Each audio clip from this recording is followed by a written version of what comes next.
Brad, you've needed Kyrie Irving to do so much for you all season. What's it like having a game where you don't need him to do much for you?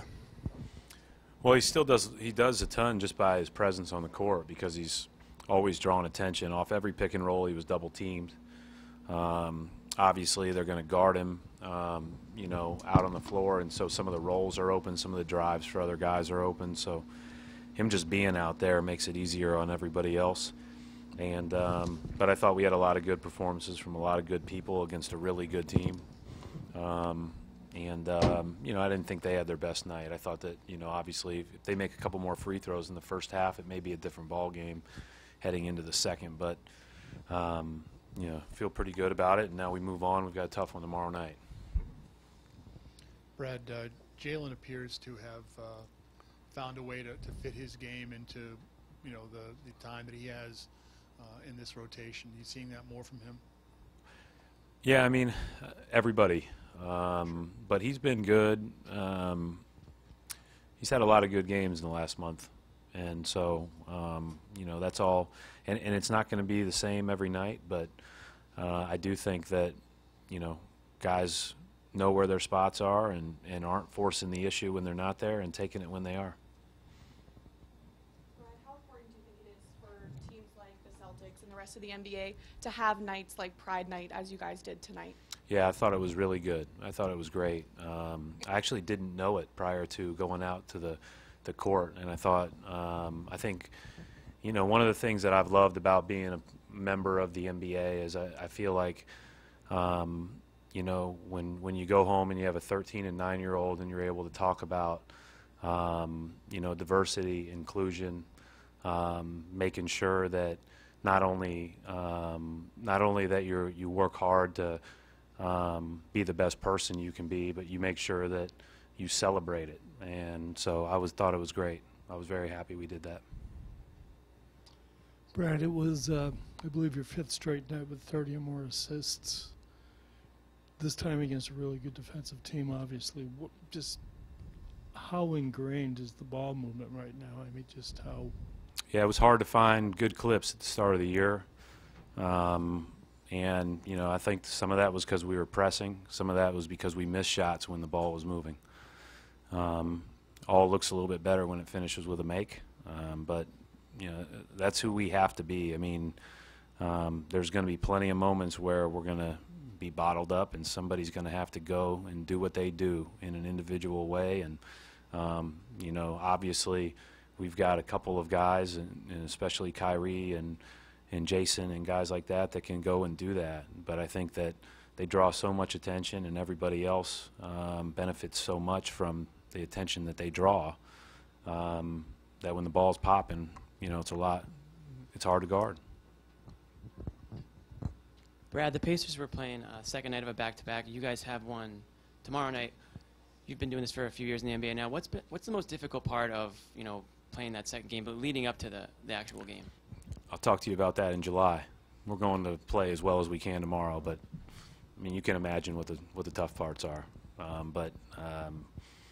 It's a long flight, but everybody has them. So we'll get up, get ready to play. Coach, Marcus Morris had another big game for you guys offensively. Is it getting to the point where when he goes off for 15, 20 points, you just kind of shrug your shoulders and just accept it? That's just what he does? Well, he's been in a good rhythm all year, but he's the one that we've talked about all year that right from the get-go was very comfortable in what he was, what he was going to do best and how it fit in with us, regardless if he was starting or coming off the bench.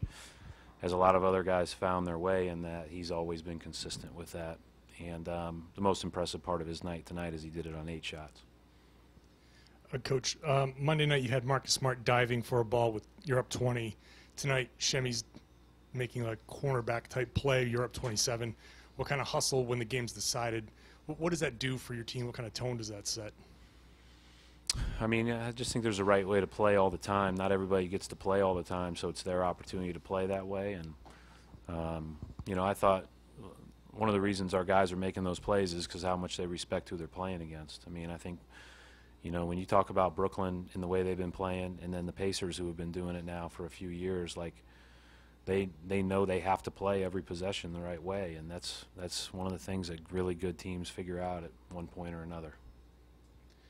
Brad, you're playing about 3 games a week, obviously, so fans and the media, we don't get to see everything. But what we're seeing lately, the ball movement, 8 guys at double figures, I think 7 tonight.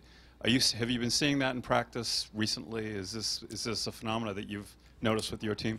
I can't remember the last time we practiced live, so I would say that it's a game-born phenomena, not a practice. But we talk about it all the time. You know, I do think you get a chance to watch other teams and see them up close and see them play, and we were really starting to move the ball throughout our 8-game win streak, and then I thought we had some really good possessions in late December.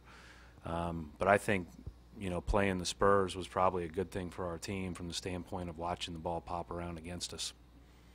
And so, hopefully we can, continue to move it. That's our task. Brad, I think last year you mentioned that with the schedule really changed last year, how because you had so few practices, it was like a lot of these games were your practices. Is that still the same this year, or do you think you've learned how to manage the way the schedule is now to try to get more in between games? I mean, we're doing the exact same thing we did last year, so I don't know if it's any, there's no difference. We're doing film on our off days and doing a lot of maintenance work on our bodies and occasional light lifts and individual work, and we just can't practice as a team.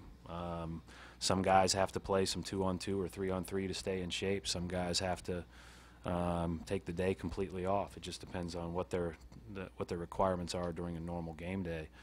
But you manage it all as part of the opportunity to play 3, 4, sometimes 5 games in 8 days.